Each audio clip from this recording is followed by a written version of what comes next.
Please, I don't want to be enemies anymore. Let me help you. Thank you for coming to rescue me last night, Thomas. That's what friends are for.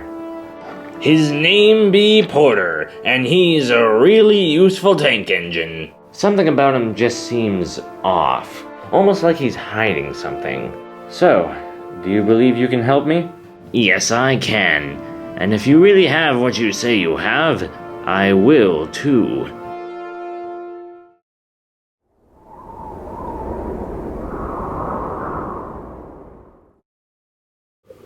One morning, Toby arrived at the Sodor steamworks to collect some cars. So it's true, said Whiff. The Earl still wants to buy another high-speed diesel? That's just what I heard, said Kevin. Said Victor. Seems like the Fed controller probably won't be too happy about that. I doubt he'll even allow it, said Whiff. There's no reason for us to get another high-speed diesel at a time like this. It's all just a part of Normanby's darned initiative. Well, the initiative has involved new engines before, said Toby. Salty tells me that Porter has been really helpful at the docks. I'm not so sure, said Victor. Something about that engine just strikes me as odd. I don't understand why everyone is so skeptical of him just because he keeps to himself most of the time. I'm afraid I have to agree with the boss on this one, Toby. There's something about him I just can't place. Well, I am supposed to be helping out at Brendam Docks for the rest of the day. Perhaps I'll get the chance to get to know him a little bit better. Then I'll show all of you that he's not quite so bad as you make him out to be.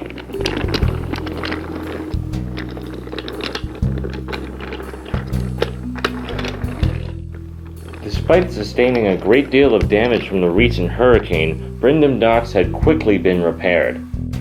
Presently, Salty arrived and pulled up next to Toby. Good to see you here, Toby. We could use the help. We're all rushed off our wheels. Shipments have really backed up since the storm, you know. I can imagine, said Toby. I'm happy to be of service. Glad to hear it. Why don't you start by helping Porter with some shunting? He's on the upper line. Can do, said Toby. I'll be glad to help. Glad to hear it. Best of luck to you. And Salty rolled away. Forget it, John. No advance payments. You'll get it once I'm safe and sound at my destination. That's to make sure you hold up your end of the bargain. You are persistent, Porter.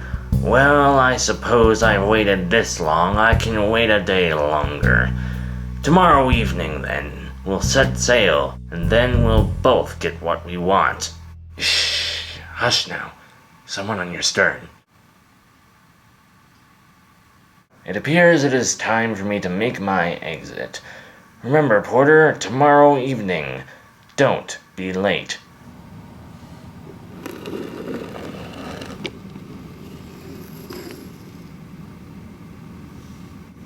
How much of that did you hear? Only the last bit?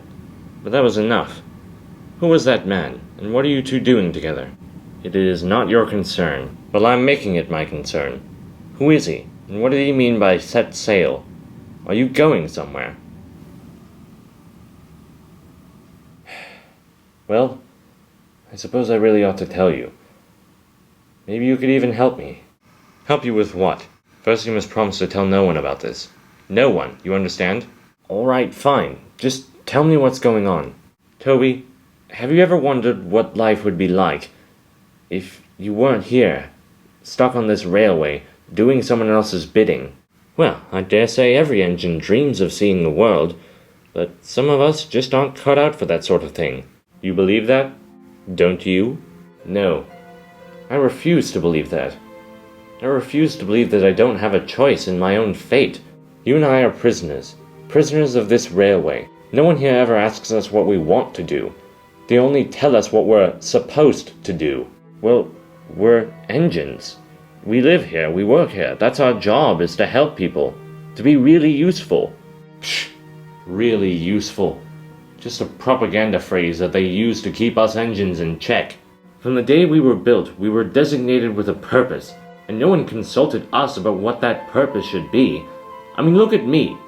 My name is Porter, as if the only thing they think I'm good for is shunting. No one ever asked me if I wanted to pull passengers, or explore new areas, or express creative talent. No one. My life was chosen for me. All engines are victims of this. You should know. Thomas and Percy told me about how your line was shut down, and you had to come here. You were replaced by buses and lorries, and that's the case everywhere. Railways are failing. This whole island is just one big museum, and we're the main attractions. Well, I'm tired of it. My driver and I agree we don't want any part of this. We may not have been meant for more than this, but we choose to be more than this. We want more than just to shunt in the yard every single day for the rest of our lives. We want more than to conform to some fat business conglomerate's idea of usefulness. We want more than to be stuck here on this island. So what are you going to do? Isn't it obvious? I'm going to leave the island of Sodor. I'm going to make my own way. I'm going to choose my own path in life. And I'm not going to let anyone else choose it for me.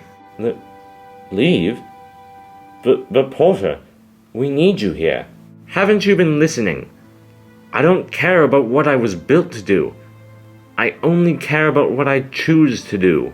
Admit it, Toby. Deep down, all these years, you've felt the same way. You've always been limited by what other people expect of you. All your life, someone else has been in control. You've never made things happen. Things have only happened to you. Don't you wish you could change that? I have wished that so many times, ever since I started working here. And now I know I can change my fate. With Sailor John's help, I'm going to escape the island of Sodor, and I'm going to start a new life. Will you help me?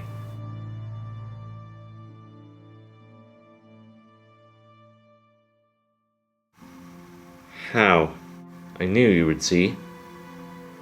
Tomorrow evening, Sailor John is going to take me on a ship to the mainland.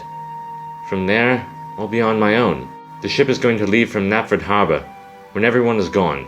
I need your help to make sure that everyone is gone tomorrow night. You mean a diversion, whatever you want to call it. Just buy me enough time to get on that ship, and then I'll be free. And so Toby and Porter began discussing the details of their plan. Later, Toby was still shunting at the docks.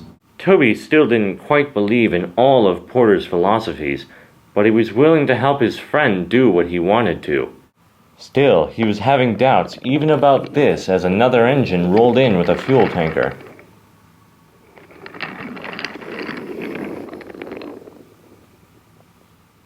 "Ah, Diesel," said Toby. "Could you push that tanker onto the main siding?" "I thought you would have heard by now, Toby. Diesel is no longer my name." What do you mean it's not your name?" "Diesel was my given name, it is true, but I now go by Jasper. A much more fitting and much more individualistic name, if you will. After all, think about it. What if you were named Tram Engine?" "But you are Diesel, aren't you?" "Who I am and who people think I should be are two different things, Toby. At least allow me the freedom to choose my own name." All right then, Jasper. By the way, you know Thomas is still looking for you. He wants to speak with you about taking Annie and Clarabelle. He says you've been intentionally avoiding him." "I'm far too busy to have time to deal with the likes of Thomas the Tank Engine. Now, if you'll excuse me, I believe you instructed me to put this fuel tanker on the siding which you are now blocking." "Oh, right. Sorry." What Jasper had said about choosing his own name had Toby thinking about Porter's philosophies again. He was wondering whether Jasper felt the same way as Porter about things when Thomas himself puffed into the docks. "Toby, I've been thinking lately about Percy." "Yes, it is quite nice that you two are friends again, isn't it?" "Well, yes, but that's part of the problem. A year ago, when that future Percy came back in time to warn us about P.T. Boomer, he said, just before he went back, that he would wake up at the exact time that he left, and whatever future we had just created would take hold, and that he wouldn't remember any of it. Any of the time he missed, that is. And I have a feeling that that day when he left, it's coming soon. So one of these days, Percy is going to wake up, and he's not going to be the Percy we've known over the last year. It's going to be the Percy who came back in time, and then we sent home. Which means all of that work we went through, to be friends again, everything we've done this past year, it will all have been for naught, because Percy won't remember it. I suppose I never thought of it that way. I guess you're right, but there's not really anything we can do, is there? There must be something we can do. You, me, and Percy, we've all worked too hard over this last year to be where we are today. The Percy we know doesn't deserve to be erased from existence. There's gotta be something. I think that if anyone is going to have a solution to this problem, it's going to be Lady. Have you tried asking her about it?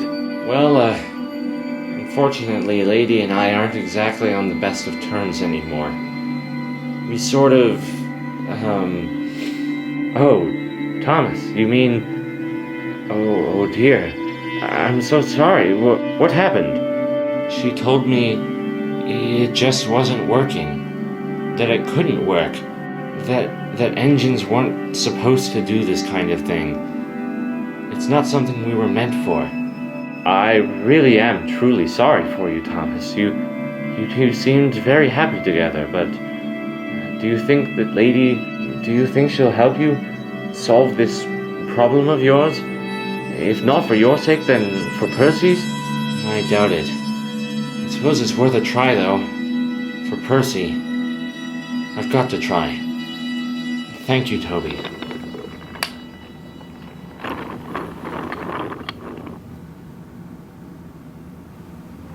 When his work at the docks was done, Toby helped Mavis take a train of coal to the power plant. Nelson, said Mavis, did you hear about Thomas and Lady? Of course. Who hasn't heard? The whole island's been talking about it. It's such a shame. They were so happy together. Huh, snorted Gordon. Inevitable. That's what I say.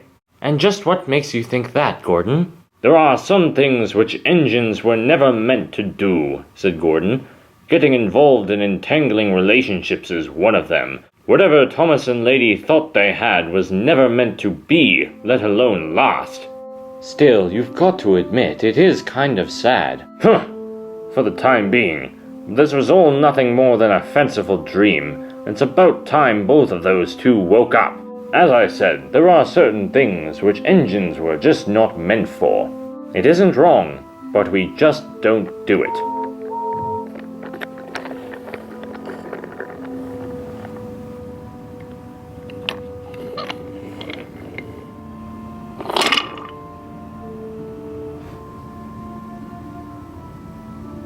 Toby, what's the matter with you? You're never this quiet. I don't know, Henrietta. I really don't know. I'm just so unsure of everything all of a sudden. But why? What's causing all of this? Oh, come on, Toby, out with it. You know you can tell me anything. There was this engine today, Henrietta. He told me things that sound true, but that I don't want to believe. Things like what? He said that all of us engines are just slaves. Drones, really. Just conforming to the will of our controllers. Never making decisions of our own. Never having any say in our own fate. Never choosing. Only letting things happen to us. He said that from the day we are built, we only have one purpose. To serve our masters without objection. And anyone who isn't useful to that person is punished or scrapped. Well, I think that's nonsense, Toby. You shouldn't listen to him. He's being silly. That's what I thought too, at first. But the more I considered it, the more I started to realize how right he is. We can only go where the rails go. And they were laid down in patterns that we didn't consent to. That we didn't design, someone else did. We can only go the places and do the things that our drivers say we can. And even they have to answer to the higher-ups, the controllers. We work day in and day out, doing the same jobs we didn't choose, jobs we were built for. And we're powerless to change our own fate. Think about it, Henrietta. If we could control our own fate, would we have let our old line in East Anglia shut down? We would have saved it. But as it is, we couldn't. We were powerless. We could only watch as buses and lorries slowly made us more and more obsolete. And there was nothing we could do to save ourselves. We had to rely on humans to help us. We didn't choose to be engines and coaches. We didn't choose not to be under our own power.